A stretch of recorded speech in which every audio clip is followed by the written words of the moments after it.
Na entrevista do dia com Maria Lídia Flandre, o PSDB e as difíceis decisões do governo interino de Michel Temer.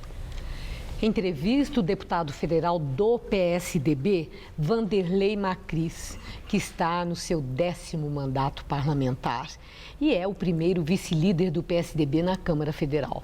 Vanderlei Macris foi presidente da Assembleia Legislativa de São Paulo. Muito obrigada, deputado, por estar conosco. Obrigado, Maria Lídia. Eu quero começar sobre a base da sua convicção de que o processo de impeachment não é um golpe, que Dilma cometeu sim crime de responsabilidade. E eu digo isso porque sei que o senhor votou favoravelmente à admissão do processo na Câmara Federal. Olha, Maria Lídia, poderá ter divisões de interpretação na questão jurídica, mas que está absolutamente tipificado o crime de responsabilidade da presidente Dilma está tipificado. Isso mais do que nunca, juristas, não só os que impetraram a proposta, mas também outros da sociedade, principalmente desse setor judiciário, disseram claramente que está absolutamente respaldado. Por outro lado, você tem um golpe, sim, golpe contra a sociedade brasileira. E se você levar em conta que o processo de impeachment ele tem o sentido político e jurídico, não é? O sentido político tem uma força excepcional nessa proposta de impeachment. Tanto é verdade que 376 parlamentares votaram favoravelmente exatamente por considerar que a sociedade brasileira queria mudança. E a mudança é o processo de impeachment, não tem outra alternativa do ponto de vista constitucional, legal, jurídico, democrático, a não ser o processo de impeachment. Bom, Delfim Neto disse que o desafio do presidente interino Michel Temer é convencer o país de que os ajustes que ele vai promover não significam maldades.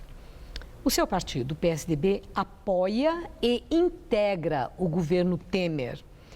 O PSDB vai votar favoravelmente a essas medidas que são chamadas pacote de maldades no senso comum? É claro, você tem um PSDB que foi sócio desse processo de impeachment. Portanto, precisa ser sócio de um projeto de recuperação do país. Então, não há dúvidas em relação a isso. O PSDB tem uma proposta, teve uma proposta, entregou ao presidente Michel Temer uma lista de 15 itens, levando em conta a questão da reforma política, que é fundamental, que nós defendemos o voto distrital, sim, mudanças efetivas nós divulgamos feitas, as 15 medidas. Portanto, e essas 15 medidas dão o suporte necessário para que o PSDB apresentando nessa proposta a sua postura de apoio ao governo.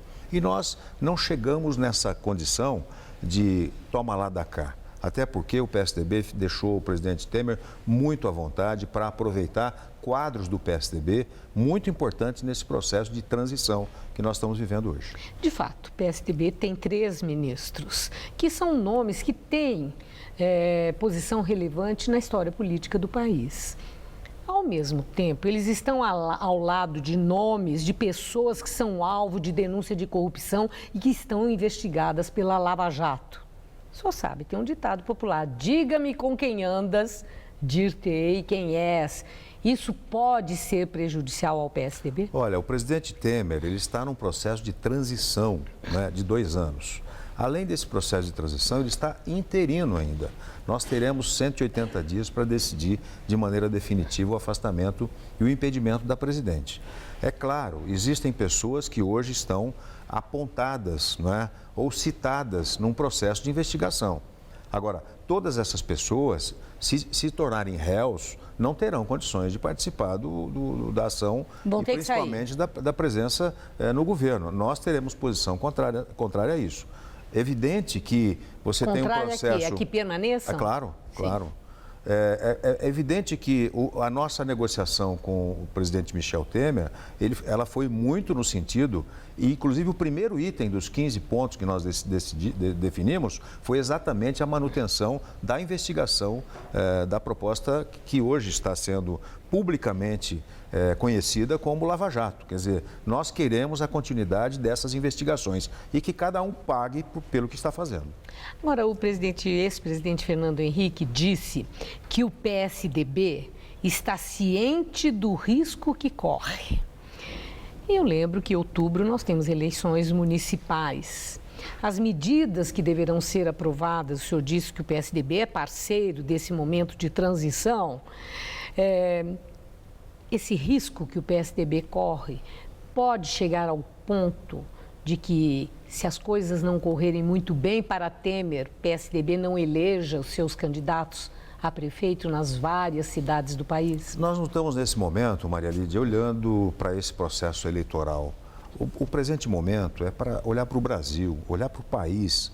Que tipo de colaboração que nós do PSDB podemos dar para esse processo de transição que nós estamos vivendo? O Brasil está ávido de propostas concretas, claras, para tirar esse peso que nós recebemos até agora de um governo absolutamente descomprometido com o interesse da sociedade e muito mais com o interesse de um partido político.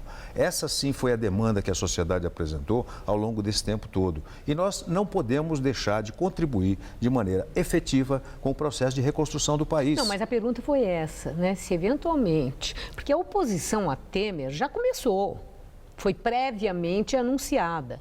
E sendo que, do lado do PT, aliados de Dilma, a própria presidente Dilma, sob o argumento de que foi vítima de um golpe, etc., diz que não reconhece Temer como presidente porque ele não tem legitimidade. É o argumento dele. Esse é o discurso de oposição. Mas isso mostra um discurso de oposição muito forte, que tem seguidores e um poder de mobilização muito grande, causando aí muito movimento em praticamente todos os estados do país. Quando eu fiz a pergunta se o PSDB sabe o risco que corre, é porque tudo pode não acontecer num passe de mágica. A população vai entender, já tão sofrida, 11 milhões de desempregados, com poder de renda diminuído? O presidente Michel Temer não tem a popularidade que teria um presidente eleito. Não tem. A gente sabe disso, as pesquisas apontam, mas ele tem responsabilidades com o país. E nós estamos colocando a questão, em termos de partidários, como sócio dessa responsabilidade. Enquanto esse panorama de recuperação do Brasil estiver presente, o PSDB estará presente. O senhor Isso, sem dúvida nenhuma. O senhor falou há pouco em peso. E esse controvertido nome é Valdir Maranhão, que é o presidente da Câmara. Olha, nós o PSDB lamentamos. já está conformado? Não, ou vocês vão agir para tirar Valdir Maranhão da presidência da Câmara? A questão é o seguinte, Eduardo Cunha está afastado da presidência, existe um vice-presidente, existe uma norma legal, constitucional, jurídica, que impõe o vice-presidente como interino nesse momento. Portanto, ele está legitimado como presidente da Câmara. Agora, ele não tem nenhuma condição de presidir a Câmara. Não tem, e essa é a minha opinião pessoal, é a opinião do meu partido, não é? De que ele não tem condições de presidir a Câmara. Tanto é verdade que você vai ver daqui para frente uma articulação para que outros primeiro secretário, segundo vice-presidente, presida as ações do Congresso. Porque nós não podemos parar com a votação, a discussão dos projetos na Câmara Federal. E o Valdir Maranhão não terá condições de sentar naquela cadeira de presidente para presidir os trabalhos do Congresso Nacional. Então, você vai ver como isso vai haver uma mudança e outras pessoas vão presidir, porque ele não tem condições. Se tivermos uma alternativa de mudar, nós vamos mudar. O senhor é autor daquela PEC para o aumento de verba para a saúde, que foi aprovada em março. Na ocasião em que foi apresentada esse projeto de emenda constitucional, mesmo que por um lado seja muito simpática, a população vem mais dinheiro para a saúde, era exatamente o momento em que Dilma, a presidente Dilma, estava contendo gastos, cortando gastos e não queria de jeito nenhum a tal da PEC. Mas foi chamada de pauta-bomba. O Eduardo Cunha colocou em votação a tal da PEC, foi aprovada e agora a bomba caiu no colo de Temer. Temer vai ter de cumprir essa PEC aprovada?